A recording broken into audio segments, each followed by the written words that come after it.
Bismillahirrahmanirrahim. Assalamualaikum warahmatullahi wabarakatuh. Alhamdulillah hamdan katsiran thayyiban mubarakan fihi. Asyhadu an la ilaha illallah wahdahu la syarika lah. Asyhadu anna Muhammadan abduhu wa rasuluhu la nabiyya ba'd. Alhamdulillah, puji syukur kehadirat Allah Subhanahu wa taala, mana pada malam hari ini kita dapat berkumpul di tempat yang belum pernah kita datangi. Mudah-mudahan di malam ini kita mendapatkan keberkahan dari Allah Subhanahu wa taala. Itu salah satunya dalam talabul ilmi. Dalam hal ini cara pertama adalah ada muqaddimah atau pembukaan dari ketua pelaksana acara rihlah ini yang diadakan oleh Lembaga Ibnu Utsman Jakarta. Kemudian nanti ada diisi kajian oleh Ustaz Abu Zaid bin Jarrah Bizallah Ta'ala dengan tema kunci keluarga bahagia. Insyaallah. Baik, mudah-mudahan ada bermanfaat yang akan disampaikan oleh Ustaz. Kemudian kepada tim pelaksana atau ketua pelaksana kami persilakan.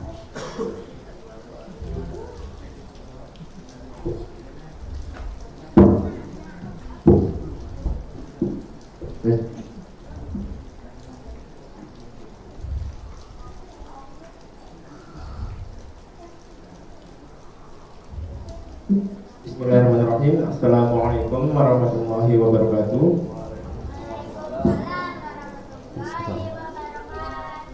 Alhamdulillah hamdan katsiran thayyiban mubarakan fihi kama yuhibbu rabbuna wa yarda. Asyhadu an la ilaha illallah wa asyhadu anna Muhammadan abduhu wa rasuluh. Amma ba'd. Puji syukur kehadirat Allah Subhanahu wa taala yang telah melimpahkan nikmatnya sehingga kita bisa berkumpul menuntut ilmu pada malam hari ini. Pertama-tama saya ingin mengucapkan saya pribadi dari ketua pelaksana dan mewakili rekan-rekan saya semua panitia ingin mengucapkan jazakumullahu khairan wa barakallahu fikum kepada para donatur dan para sponsor yang telah mensupport acara kita pada tanggal 30 dan 31 hari ini. Selanjutnya kami selaku perwakilan dari panitia ingin memohon maaf kepada para jamaah atau para peserta rihlah apabila ada banyak sekali kekurangan pada acara rihlah pada hari ini. Kami memohon maaf sebesar-besarnya karena tidak lain acara ini kami adakan untuk tujuan mempererat ukhuwah Islamiyah ya, terutama di dalam Lembaga Ibnu Utsman Jakarta. Mungkin itu aja sambutan sedikit dari saya. Kurang lebihnya mohon maaf. Wassalamualaikum warahmatullahi wabarakatuh. Waalaikumsalam.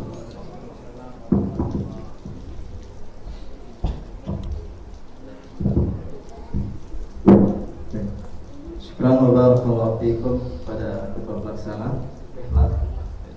Kemudian acara selanjutnya yaitu akan diisi dengan kajian Islamiyah oleh Ustaz Abu Zaid bin Jarrah Bizallah Ta'ala.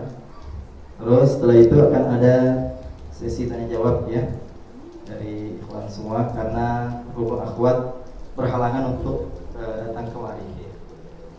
Pada Ustaz Abu Zaid.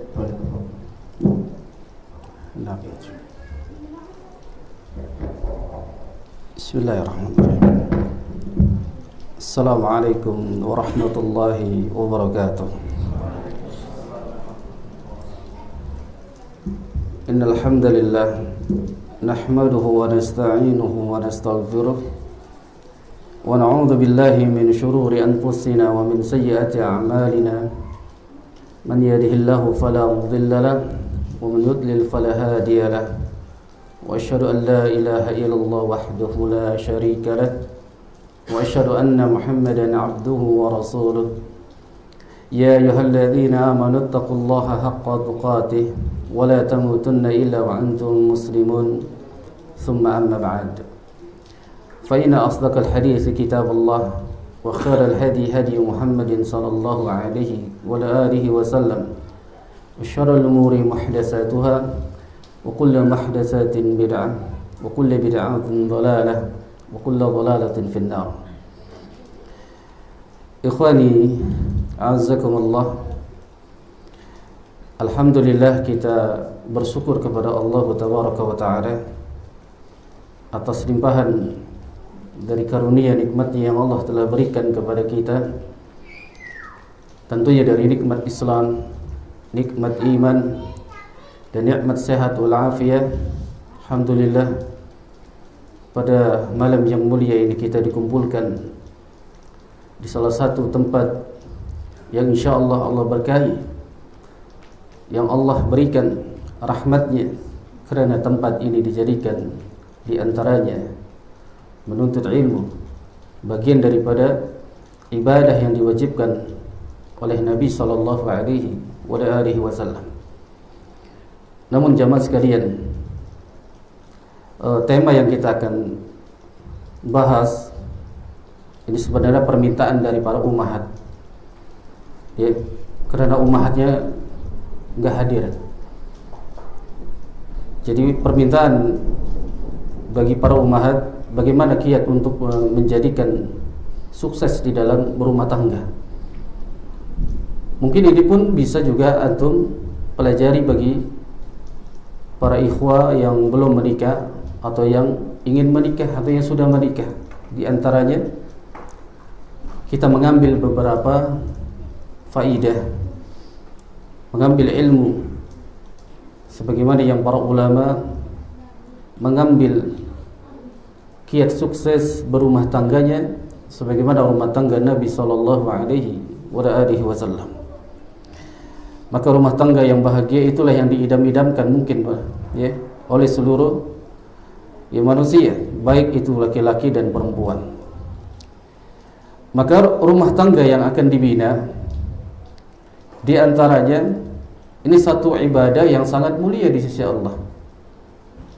Seseorang ketika dia tidak lagi bersendirian atau dikatakan sebagai masih bujang jomblo, maka dia akan menikah, maka Allah jadikan kemuliaan pada dirinya, karena dengan menikah dia bisa menundukkan pandangannya, dia bisa menjaga kemaluannya, dan terus sampai di dalam pernikahan ada hak-hak yang dia harus jaga antara dirinya dan istrinya.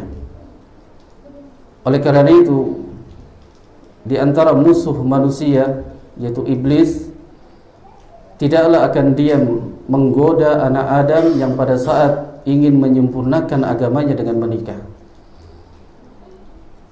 Karenanya iblis pada saat tenggelamnya matahari menyebarkan bala tentaranya agar mereka ini membuat fitnah dari keturunan anak Adam. Di antaranya ada yang datang kepada iblis, aku telah berbuat begini dan begini. Namun iblis mengatakan, belumlah apa-apa yang engkau perbuat. Lalu datang lagi bala tentaranya mengatakan, aku telah berbuat memisahkan di antara suami dan istri. Maka iblis mengatakan, engkaulah yang akan mendapatkan derajatnya tinggi. Lalu iblis menyuruh mendekatnya, lalu berkata, kamu anak buah yang paling hebat, diberikan mahkota. Nah, di dalam kebahagiaan rumah tangga itu tidak mudah jemaah. Banyak kiat-kiat kuncinya, atau paling tidak kita butuh perjuangan untuk mendapatkan rumah tangga yang menjadi bahagia. Di antaranya yang pertama, kunci untuk mendapatkan rumah tangga yang bahagia, kunci yang pertama ada harus dibentengi iman dengan bentengan yang kuat. Di antaranya iman ini, kebahagiaan yang akan dimiliki oleh suami dan istri. Dia harus beriman, lalu dia beramal saleh. Ini kebahagiaan yang pertama yang Allah Subhanahu wa taala menyebutkan dalam Al-Qur'an pada surah An-Nahl pada ayat ke-97, yang Allah Azza wa Jalla firmankan, man 'amila salihan min dzakarin aw unsa wa huwa mu'min Barang siapa yang mengerjakan amal saleh baik laki-laki dan perempuan yang dia dalam keadaan mukmin, beriman kepada Allah, fala nuhyiyannahu hayatan thayyibah, maka Allah katakan kami akan berikan kepadanya kehidupan yang baik. Hayatan thayyibah ini kehidupan yang bahagia jika dia di atas iman lalu dia mengerjakan amalan saleh. Nah, bentuk kebahagiaan yang Allah Subhanahu wa taala sebutkan di situ adalah keimanan dan juga beramal saleh. Kalau kita melihat secara zahir orang-orang kafir, mungkin mereka bahagia di dunia. Dia tidak pernah merasakan keributan di dalam rumah tangganya. Ketahuilah jamaah, rumah tangga seperti itu adalah rumah tangga yang tidak bahagia. Rumah tangga yang bahagia yang dimaksudkan oleh Allah Tabaraka wa Ta'ala di sini adalah orang yang beriman lagi dia mengerjakan amalan saleh. Maka itulah kebahagiaan hakiki yang nanti sampai dibawa kepada surga Allah Subhanahu wa Ta'ala. Dan di antara bentuk keimanan, bentuk iman di dalam rumah tangga, di antaranya yang masih belum menikah, ini diperhatikan, di antaranya bentuk iman dalam rumah tangga, dia memilih calon pendamping yang saleh dan salehah. Karena Nabi SAW yang kita tahu hadisnya, Rasul mengatakan tunkihul mar'atu li arba'. Wanita itu dinikahi karena 4 hal. Nabi mengatakan yang pertama, limaliha, karena hartanya, walihasabiha, karena nasab garis keturunannya, wajamaliha, lalu yang ketiga karena kecantikannya, walidiniha, dan yang keempat adalah karena agamanya. Namun Nabi SAW menjelaskan dari 4 kriteria yang engkau cari pendamping, di antaranya Nabi mengatakan fasfar bidzatid din taribat yadak, maka pilihlah wanita tersebut yang 4 yang ada pada dirinya, pilih yang beragama, niscaya engkau akan memiliki kebahagiaan di dalamnya. Jadi Al-Imam Ibnu Al-Jauzi ini menjelaskan, memberikan nasihat kepada para syabab, para pemuda, atau memberikan nasihat kepada mereka yang ingin menikah. Yang beliau katakan, yang dipusatkan pada saat engkau ingin menikah, pusatkan yang pertama kali adalah agama, bukan nasabnya, bukan kecantikannya, bukan ya dari kita lihat hartanya, tapi yang kita pusatkan adalah agamanya. Niscaya kalau kita memilih pendamping yang beragama, kita akan mendapatkan kebahagiaan, baik itu di dunia maupun kebahagiaan nanti kita di akhirat kelak. Maka satu pesan yang diwasiatkan oleh guru-guru kami pada saat kami juga ingin menikah pada saat itu, wasiatnya sebagaimana wasiat Nabi SAW, cari yang beragama. Adapun jika engkau mencari karena wajahnya, kecantikannya, maka berapa tahan lama kecantikan itu akan tetap ada. Mungkin sekian tahun dia akan berubah. Kalau yang engkau cari adalah hartanya, karena harta itu tidak akan pernah terus ada. Jika engkau mencari karena nasab garis keturunan, dan itu tidak bisa membawamu derajatnya tinggi di hadapan Allah Azza wa Jalla, maka paling tidak wasiat dari guru-guru kami, cari yang beragama, niscaya dia akan mendapatkan kebahagiaan di dalamnya. Maka hendaklah juga orang yang ingin menikah mencari agama itu yang terbaik dibandingkan dari memilih yang lainnya. Karena memang ada riwayat pendapatnya Al-Imam Ahmad pada saat datang kaumnya kepada beliau mengenai tentang dia menolak seorang wanita karena tidak ada kesenangan di hatinya karena melihat dari wajahnya. Maka apa? Kata Imam Ahmad, sesungguhnya engkau telah menolak karena agamanya. Makanya di sini dijelaskan, Al-Imam Ahmad berpendapat menyelisih sebagaimana hadis Nabi SAW. Jika engkau ingin memilih pasangan, beliau lebih berpendapat kepada lihat dulu wajahnya. Lihat dulu wajahnya. Karena niscaya jika engkau setuju, lalu hatinya senang dengan melihat wajahnya, maka tanya agamanya. Apakah dia memiliki agama atau agamanya baik di atas Quran dan Sunnah?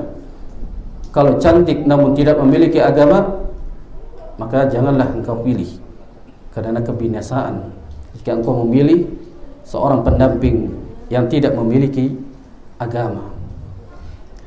Sebagaimana yang dikisahkan satu kisah yang berkata kepada Hasan Al-Basri, ada seseorang yang datang kepada beliau, yang beliau menjelaskan kriteria pasangan yang akan dipilihnya. Orang tersebut berkata kepada Hasan Al-Basri, aku memiliki seorang putri yang siap untuk dinikahkan. Telah banyak yang datang melamar putriku, dari seseorang yang memiliki harta, dari orang yang memiliki kedudukan yang tinggi, jabatan nasabnya bagus. Maka mana yang aku pilih untuk menikahkan putriku kepada mereka? Apa jawaban Hasan Al-Basri? Beliau mengatakan, nikahkanlah kepada orang yang takut kepada Allah Tabaraka wa Ta'ala. Niscaya kalau orang yang takut kepada Allah, kalau dia mencintai, maka dia akan memuliakannya. Namun kalau dia membencinya, tidak suka dengan perempuan tersebut, niscaya dia tidak akan menzalimi istrinya, karena dia takut kepada Allah Subhanahu wa Ta'ala. Dari sinilah para ulama, di antaranya dari 4 kriteria yang Nabi SAW sebutkan, wanita itu dinikahi karena 4. Semua sepakat bahwasanya dari 4 tersebut yang dipilih adalah agamanya. Ini diantaranya, jika kita ingin mendapatkan rumah tangga yang bahagia, maka pilih pasangan yang beragama. Yang kedua, jamaah sekalian, rahimani rahimakumullah, di antara kiat sukses untuk mendapatkan rumah tangga yang bahagia, menata niat di dalam berumah tangga. Niat kita berumah tangga itu apa? Karena ada yang menikah karena ingin menikahi tadi hartanya. Ada yang menikah karena ingin sebagai bergaya saja, atau setiap dia diundang oleh temannya, paling tidak dia membawa pasangan. Enggak dikatakan lagi dengan temannya, kapan kau nikah? Kapan antum mau bawa pasangan? Dan seterusnya. Niat kita, tujuan utama adalah menikah dijadikan tujuan ibadah kepada Allah Subhanahu wa Ta'ala. Tujuannya untuk menundukkan pandangan yang Allah Subhanahu wa Ta'ala firmankan juga kepada ini orang-orang mukmin dan orang-orang mukminah, agar dia menundukkan pandangannya. Jadi liyaquddu lil basar, menundukkan pandangannya tidak lain agar dia matanya tidak bermaksiat melihat sesuatu yang diharamkan Allah Tabaraka wa Ta'ala. Niat menikah untuk apa? Menundukkan pandangan, ibadah kepada Allah Subhanahu wa Ta'ala. Maka gambaran niat yang seperti ini, Allah akan berikan kemudahan, Allah akan berikan jalan jika dia benar-benar niatnya untuk beribadah kepada Allah Subhanahu wa Ta'ala. Kemudian jamaah sekalian, rahimani rahimakumullah, di antaranya ketika kita sudah menikah, ada dijadikan sebagai wujud ibadah kepada Allah. Yang pertama, kita menjalankan rumah tangga itu di dalamnya tidak lain semuanya kita niatkan ibadah kepada Allah. Antum sebagai seorang suami di dalam mengais rezeki, mencari penghidupan untuk mendanai, untuk membiayai anak dan istrinya, tidak lain niatkan untuk ibadah kepada Allah. lelah antum, capek antum itu akan dinilai, dihitung sebagai sedekah jadi kepada anak dan istrinya. Niatkan ibadah kepada Allah Subhanahu wa taala. Ini niatnya.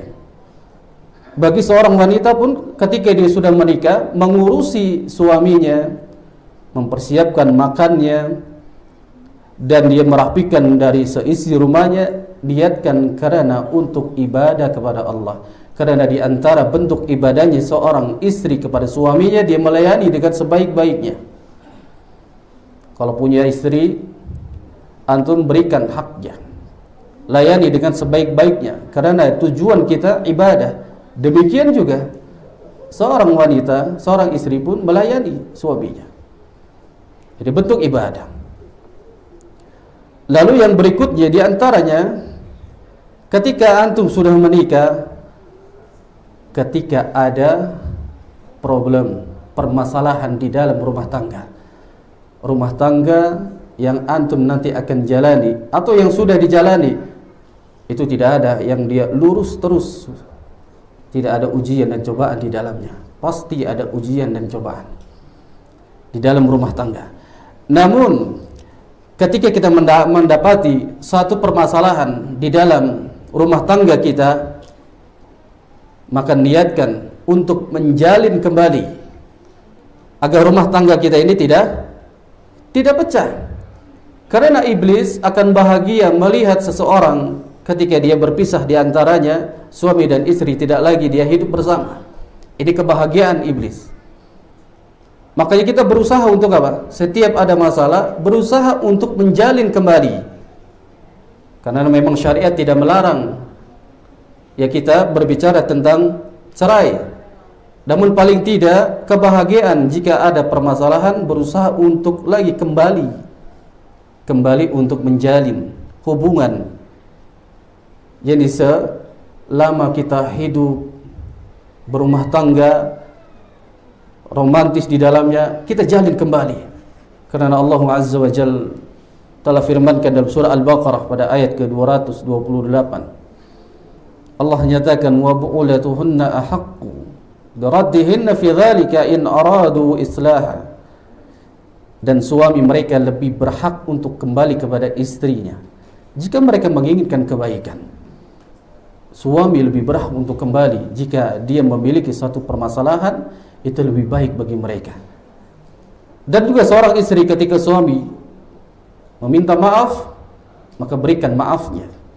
Karena di antaranya ada niat untuk menjalin kembali hubungan rumah tangga mereka apabila telah ada permasalahan di dalam rumah tangga. Yang belum menikah, antum pahami, rumah tangga itu terus selalu ada masalah. Rumah tangganya Nabi SAW pun sama, memiliki permasalahan. Di antaranya rumah tangga Nabi SAW ini selalu ada problem tentang masalah hati, tentang masalah ya cinta. Yang sulit bagi Nabi SAW untuk menata di antaranya cinta kepada istri-istrinya, mana yang lebih ya beliau cintai. Namun beliau bisa memberikan contoh suri toladan. Jika ada permasalahan, maka berusaha untuk merajuk kembali. Jadi berusaha untuk lagi tidak ada permasalahan, maka duduk, bicarakan dengan baik-baik. Seorang suami hendaknya dia merajuk kembali, kemudian istrinya pun ya bisa mudah untuk memaafkan jika kesalahan ada pada suaminya. Di antaranya rumah tangga yang bahagia, kehidupannya yang bahagia, di antara keduanya dia harus ada ketaatan yang dibangun untuk Allah Azza wa Jalla dan mengikuti sunnah Nabi SAW. Ini rumah tangga yang bahagia.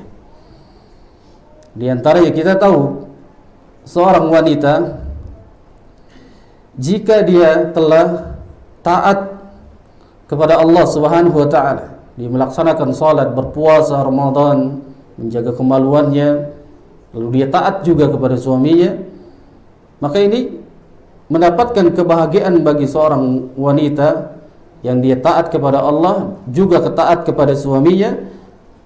Maka Rasul yang mulia sallallahu alaihi wasallam perintahkan kepada wanita tersebut masuk surgalah dari pintu mana saja yang engkau kehendaki, sebagaimana hadisnya dikeluarkan jadi oleh al-Imam Ahmad, yang Nabi sallallahu alaihi wasallam sabdakan, idza salatil mar'atu khamsah, jika seseorang wanita itu telah salat yang 5 waktu, wa shamat syaraha, lalu dia berpuasa di Ramadan, lalu wa hafizat farjaha, dan dia menjaga kemaluannya, wa ata'at zawjaha, kemudian dia taat kepada suaminya, qila lah, katakan kepada wanita tersebut, udkhulil jannah min ayyi abwabil jannati yani syi'ti, masuklah ke dalam surga dari pintu mana saja yang dia kehendaki.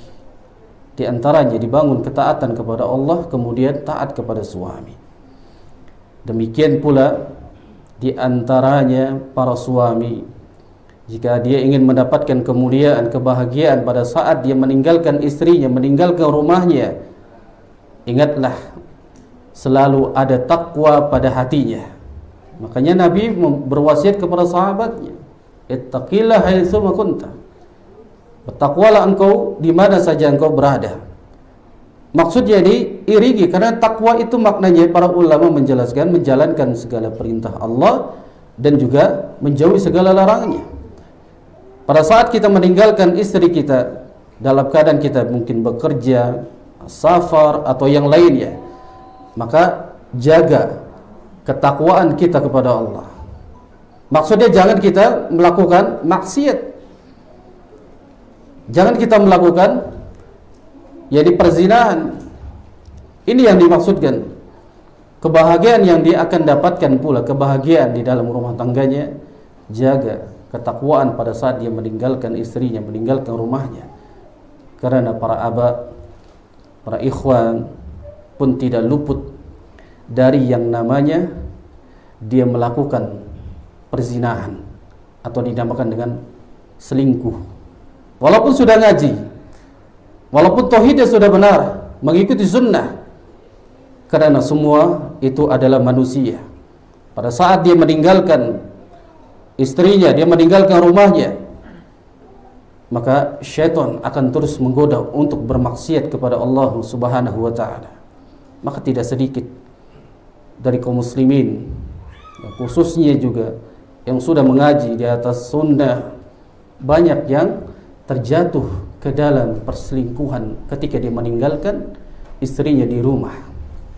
Maka jaga takwa itu kalau ingin mendapatkan rumah tangga yang bahagia. Maka diantaranya,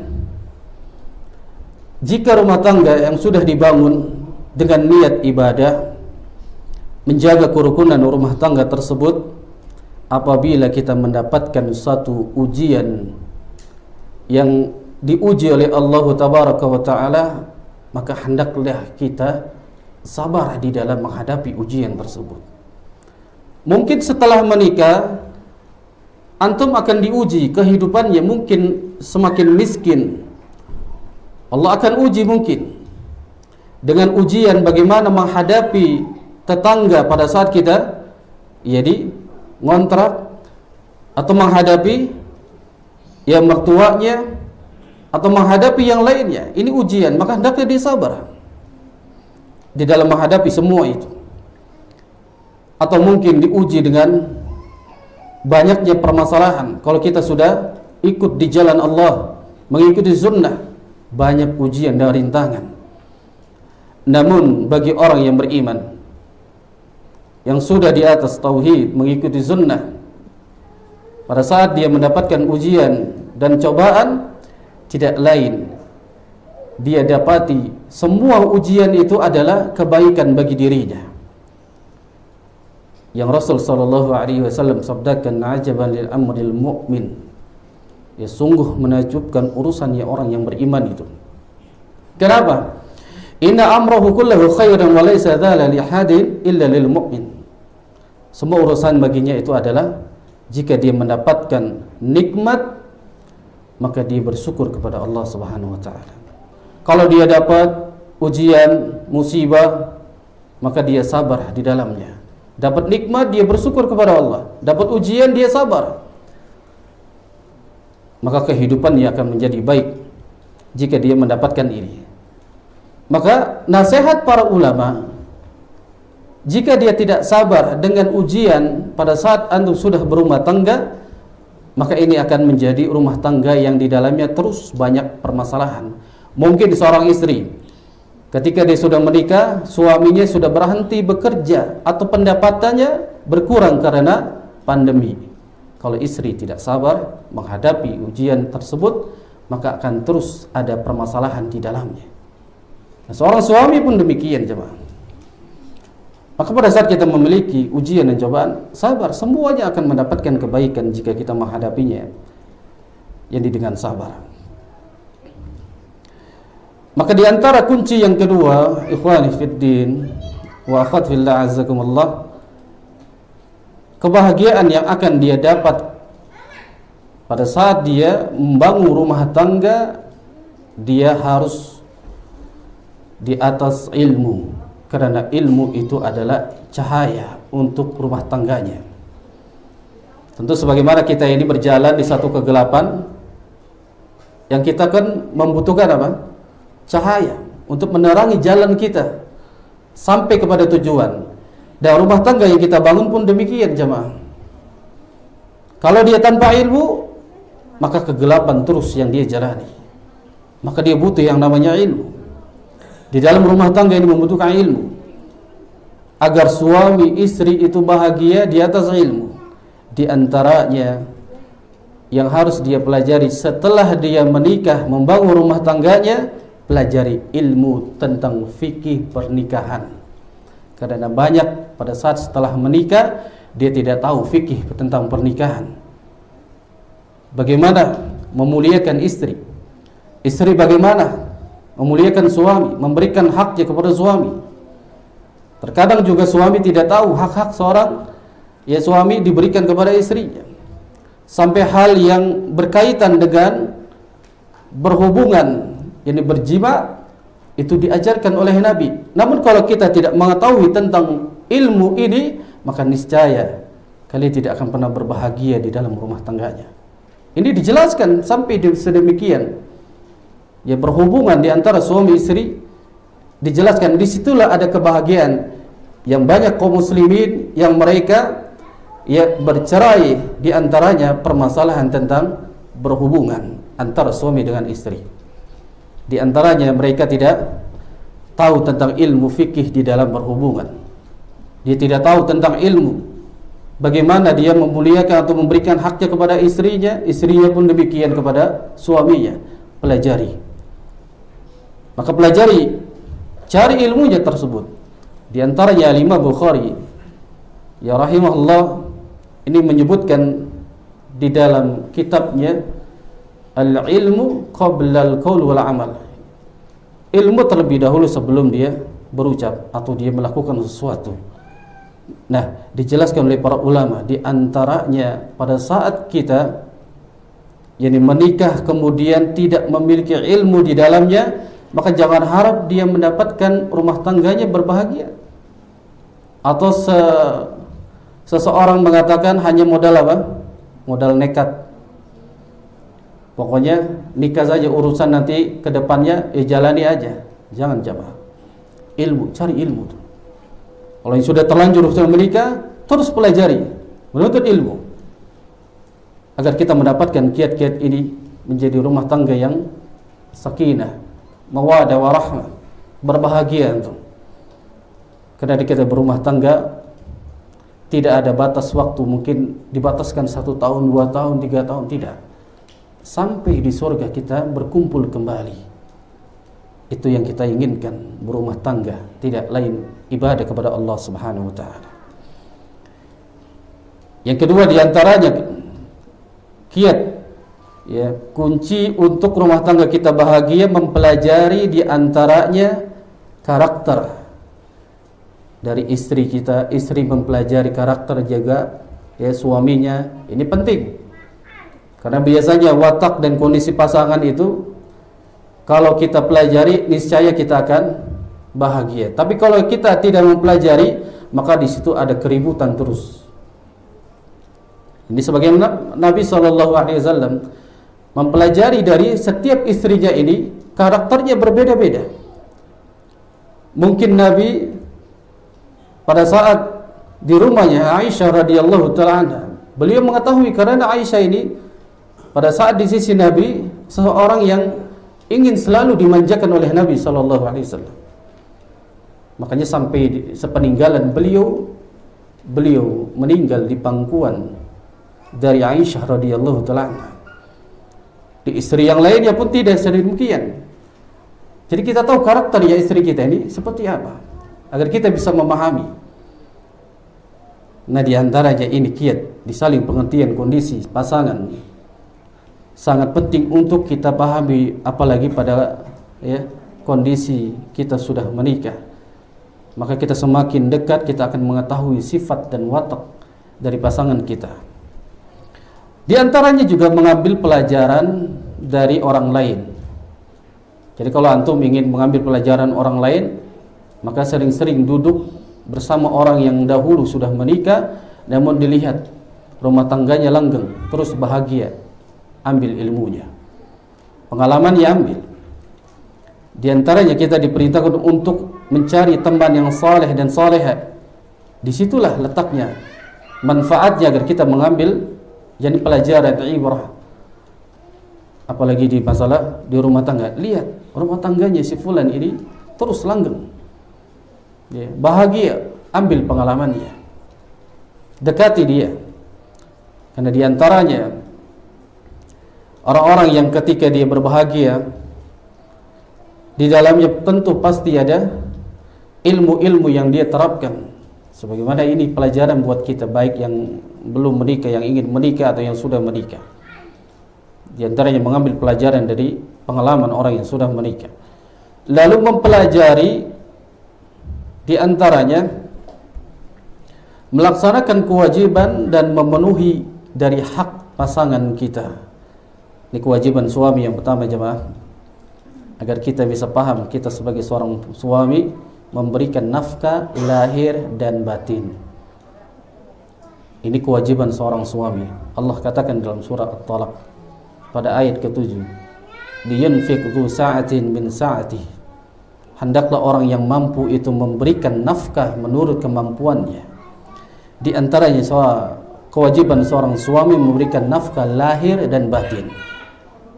Maka ketika para ulama memberikan fatwanya, ada seseorang yang dia mampu di dalam memberikan lahirnya, diberikan rumah, diberikan kebutuhan di dalam kesehariannya, namun dia tidak bisa memberikan dari hak batinnya, maka ulama dari kalangan mazhab Syafi'i bahwasanya pernikahannya itu batal. Kenapa demikian? Karena mazhab Syafi'i, dari ulama-ulama yang mengambil mazhab Syafi'i, karena nikah di antaranya yang sangat penting adalah berhubungan. Di situ ketika seseorang menikah namun dia tidak mampu untuk memberikan haknya di dalam batinnya, maka sesungguhnya itulah bukan sehakikatnya dia menikah, walaupun dia mampu di dalam lahirnya. Dan ini pun harus lahir dan batin perlu. Dan juga perlu juga secara lahirnya, ada yang dia batinnya terus tapi lahirnya nggak pernah dikasih. Enak sekali orang seperti ini, nggak mau dia bekerja, yang penting menafkahi secara batin. Tidak, harus ada lahir dan batin. Ini kewajiban seorang suami.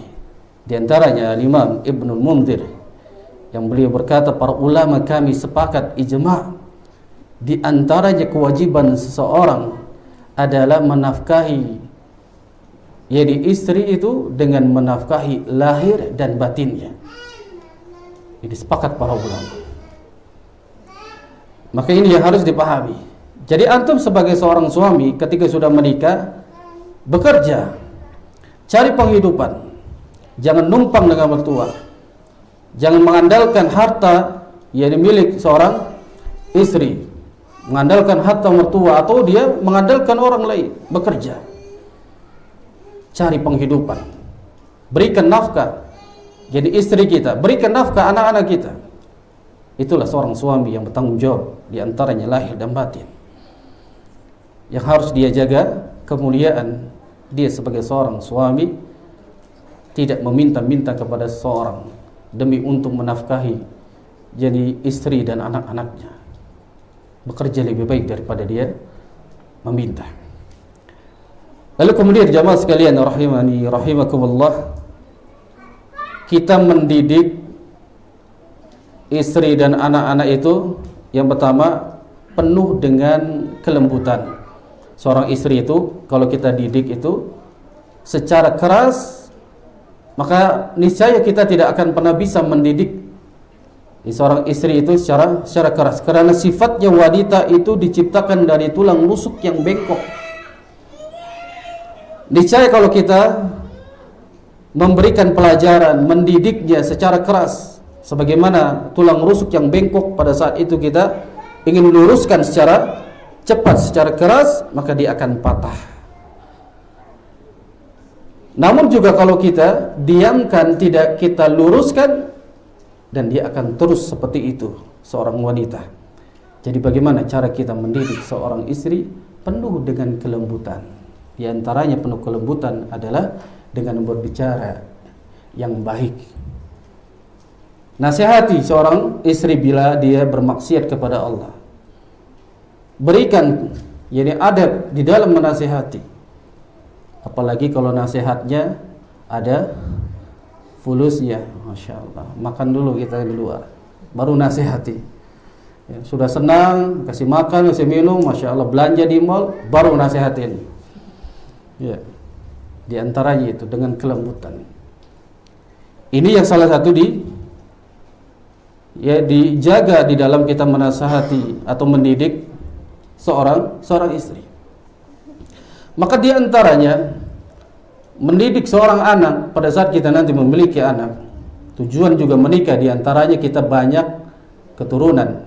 Ya, ingin memiliki banyak keturunan. Mengharapkan keturunan kita yang saleh dan salehah. Pada saat kita mendidik anak di antaranya ada kalanya kita lembut dan ada kalanya kita keras. Anak ini karakternya memang biasanya ketika diberikan nasihat dia akan diulangi lagi. Namun didiklah pada saat dia melakukan kemaksiatan, melakukan yang sifatnya melanggar aturan Allah, syariat Allah, maka kadang kalanya kita bisa keras agar dia tidak lagi meninggalkan syariat yang dia tinggalkan dari perintah Allah Azza wa Jalla. Namun jangan sampai kita keras di dalam mendidik, yaitu memukul atau sampai menzalimi, memukul wajahnya atau kita menganiaya. Nah, di antaranya jadi sebagai bentuk pendidikan bagi anak-anak kita.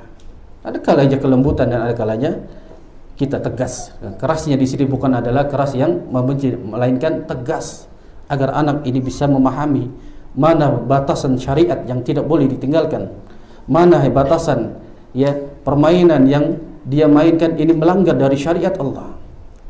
Itu tegas agar keturunan kita mendapatkan kebahagiaan, terus mendapatkan kebahagiaan sampai dalam surga. Di antaranya juga jamaah sekalian yang perlu diperhatikan antum sebagai seorang suami, milikilah akhlak yang mulia. Mungkin kalau antum ketemu dengan teman, Masya Allah akhlaknya, adabnya, seorang teman dimuliakan. Ketika bertemu dengan istri, tidak ada akhlak memuliakan istri, tidak ada adab di dalam berhadapan dengan istri. Namun antum bisa berhadapan dengan teman antum, dengan bos antum, dengan karib kerabat, bisa memberikan akhlak yang baik. Kenapa tidak dengan istri kita? Nah, di antaranya Nabi SAW menyebutkan akmalul mu'minin imanan ahsanuhum. Orang mukmin itu yang paling sempurna imannya, kata Nabi SAW, ahsanuhum khuluqan, yang baik akhlaknya. Seorang mukmin yang sempurna imannya adalah orang yang paling baik akhlaknya. Wa khiyarukum li nisaihim khuluqan. Yang paling baik akhlaknya, yang paling baik akhlaknya yaitu kepada istri. Jangan terbalik. Antum bisa ramah tamah di hadapan orang lain tapi tidak bisa beramah tamah di hadapan istri antum. Nah, di antaranya ini akhlak yang mulia yang antum harus miliki agar rumah tangga itu mendapatkan kebahagiaan, agar kita mendapatkan kemuliaan di sisi Allah Azza wa Jalla. Jaga akhlak antum di hadapan istri. Lalu di antaranya kewajiban yang setelah kewajiban seorang suami, ada kalanya seorang istri dia harus tahu kewajiban istri itu apa saja. Yang pertama di antaranya kewajiban seorang istri, dia bersyukur terhadap pemberian suami. Nah, ini garis bawahi jemaah. Ya, bersyukur terhadap pemberian suami. Karena Nabi sallallahu alaihi wasallam ini sabdakan uriyatun nar, aku diperlihatkan neraka jahanam, fa idza aktsaru ahliha an-nisa. Paling banyak penghuninya adalah para wanita. Ya, paling banyak ahliha an-nisa'u yaghfurna. Mereka para wanita yang tidak bersyukur atau mereka ingkar. Maka sahabat bertanya kepada Nabi sallallahu alaihi wasallam, ayaghfurna billahi. Apakah mereka ini kufur terhadap Allah? Maka Rasul mengatakan yaghfurna al-ashirah. Tidak, mereka kufur terhadap suaminya. Wa yaghfurna al-ihsan. Dia mengkufuri kebaikan suaminya. Walau ahsanta ila ahdahunna ad-dahra thumma ra'an minka syai'a qalat ma araitu minka khairan faqat. Jika engkau berbuat baik kepada salah seseorang dari mereka sepanjang masa, kemudian engkau melihat kekurangan walaupun sedikit, dia akan berkata kepadamu, aku tidak pernah melihat kebaikanmu sama sekali. Dia ingkari kebaikan suami. Dia tidak pernah bersyukur atas pemberian suami. Di antaranya disinilah kewajiban suami pada saat memberikan haknya lahir dan batin. Ini sesuai kembali kepada kemampuan dirinya. Jika dia memiliki kemampuan bisa memberikan seorang istri nafkahnya sekian, maka itulah yang seorang istri dia harus menerima dan bersyukur kepada Allah Subhanahu wa taala. Karena janganlah kita menjadi seorang wanita yang banyak mengeluh. Janganlah kita menjadi seorang istri yang paling banyak penghuninya di dalam neraka jahanam karena dia tidak pernah berbuat baik atau mengingkari kebaikan suami.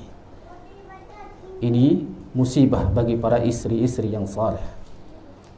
Di antaranya dia harus bersyukur karena Allah katakan, wala in syakartum la azidannakum. Barang siapa yang dia bersyukur kepadaku, bersyukur kepada Allah ketika dia mendapatkan nikmat, maka la azidannakum, maka akan aku tambah nikmat yang diberikan kepadanya.